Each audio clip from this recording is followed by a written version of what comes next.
1352 में जन्मे विद्यापति भारतीय साहित्य की भक्ति परंपरा के प्रमुख स्तंभों में से एक और मैथिली के सर्वोपरि कवि के रूप में जाने जाते हैं।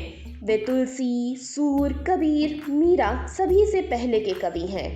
महाकवि विद्यापति का जन्म वर्तमान मधुबनी जनपद के बिस्फी नामक गांव में एक सम्भ्रांत मैथिल ब्राह्मण गणपति ठाकुर के घर हुआ था।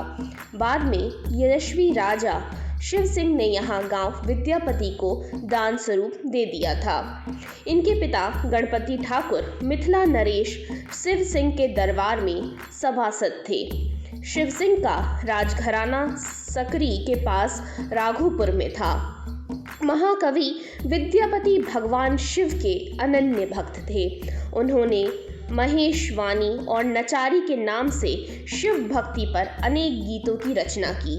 महाकवि विद्यापति संस्कृत, अवहट, मैथिली आदि अनेक भाषाओं के प्रकांड पंडित थे।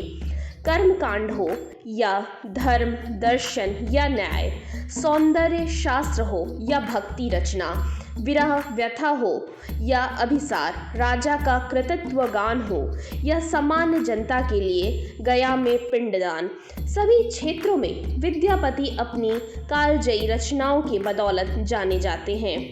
शास्त्र और लोक दोनों में ही संसार में उनका असाधारण अधिकार था।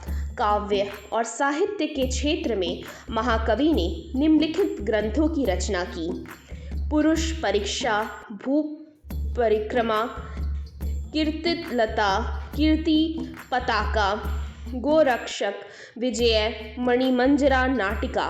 धर्मशास्त्र के क्षेत्र में भी महाकवि विद्यापति का असाधारण योगदान है। इन विषयों पर उन्होंने 7 ग्रंथों की रचना की, जिसमें गंगा वाक्यवली, दान वाक्यवली, वर्षकृत्य, दुर्गा भक्ति तरंगिनी, शैव सर्वसार, गया पत्तालक, विभा सागर। विद्यापति की भक्ति और रचनाओं से प्रसन्न होकर भगवान शिव एक दिन वेश बदलकर उनके घर आ गए। शिव जी ने अपना नाम उगना बताया। शिव सिर्फ 2 वक्त के भोजन पर नौकरी करने के लिए तैयार हो गए। एक दिन उगना विद्यापति के साथ राजा के दरबार में जा रहे थे। तेज गर्मी की वजह से विद्यापति का गला सूखने लगा, लेकिन आसपास जल स्रोत नहीं था। विद्यापति ने उगना से कहा कि कहीं से जल का प्रबंध करो। भगवान शिव कुछ दूर जाकर अपनी जटा खोलकर 1 लोटा गंगा जल भर लाए। विद्यापति ने जब जल पिया तो उन्हें गंगा जल का स्वाद लगा, पर सोचा इस वन में जल कहाँ से आया। कवि विद्यापति को संदेह हो गया कि उगना स्वयं भगवान शिव हैं। जब विद्यापति ने उगना को शिव कहकर उनके चरण पकड़ लिए, तब उगना ने कहा, उगना रे मोर कतई गेलहा, कतई गेलहा शिव किदहूँ भेलहा। भांग नहीं बटुआ रुसी, बेसला जो हरि आनी देह विहसी। उठला जे मोरा कहता उगना, उद से नंदन वन में झटल महेश। गौरी मोन हरखित मेटल कलेश, विद्यापति भन उगना से काज। नहीं हित कर मोरा त्रिभुवन राज। विद्यापति शिव एवं शक्ति दोनों के प्रबल भक्त थे। शक्ति के रूप में उन्होंने दुर्गा, काली, भैरवी, गंगा, गौरी आदि का वर्णन अपनी रचनाओं में किया है। मिथिला के लोगों में यह बात आज भी व्याप्त है कि जब महाकवि विद्यापति काफ़ी उम्र के होकर रुग्ण हो गए तो अपने पुत्रों और परिवार वालों को बुलाकर यह आदेश दिया कि अब मैं इस शरीर का त्याग करना चाहता हूँ।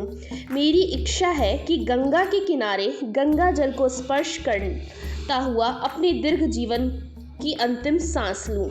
अतः आप लोग मुझे गंगा लाभ कराने की तैयारी में लग जाएं। कहरिया को बुलाकर उस बार बैठकर आज ही हमें सिमरिया घाट ले चलें।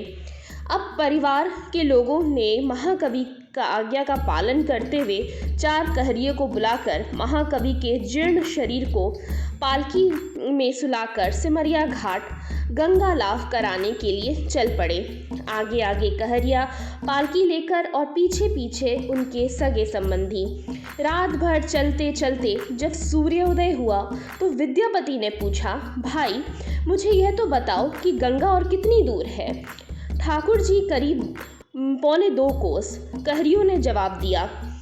इस पर आत्मविश्वास से भरे महाकवि एकाएक बोल उठे, मेरी पालकी को यहीं रोक दो, गंगा यहीं आएगी।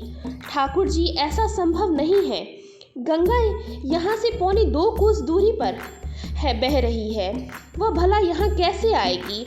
आप थोड़ा धैर्य रखिए, 1 घंटे के अंदर हम लोग सिमरिया घाट पहुँच जाएंगे।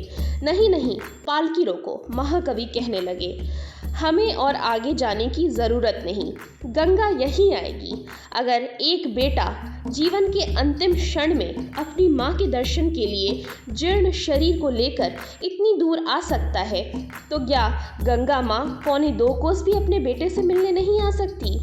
गंगा आएगी और ज़रूर आएगी। इतना कहकर महाकवि ध्यान मुद्रा में बैठ गए। 15-20 मिनट के अंदर गंगा अपनी उफनती धारा के प्रवाह के साथ वहां पहुंच गई। सभी लोग आश्चर्य में थे। महाकवि ने सर्वप्रथम गंगा को दोनों हाथ जोड़कर प्रणाम किया, फिर जल में प्रवेश करके ये गीत गाया।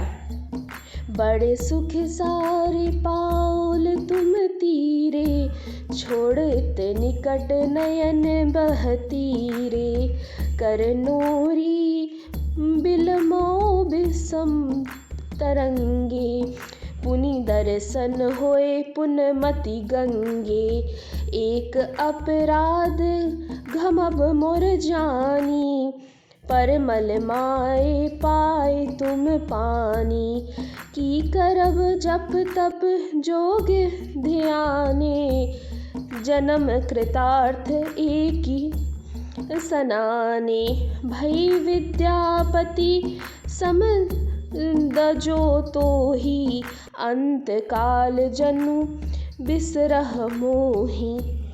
इस तरह से विद्यापति ने अपनी अंतिम सांसें ली।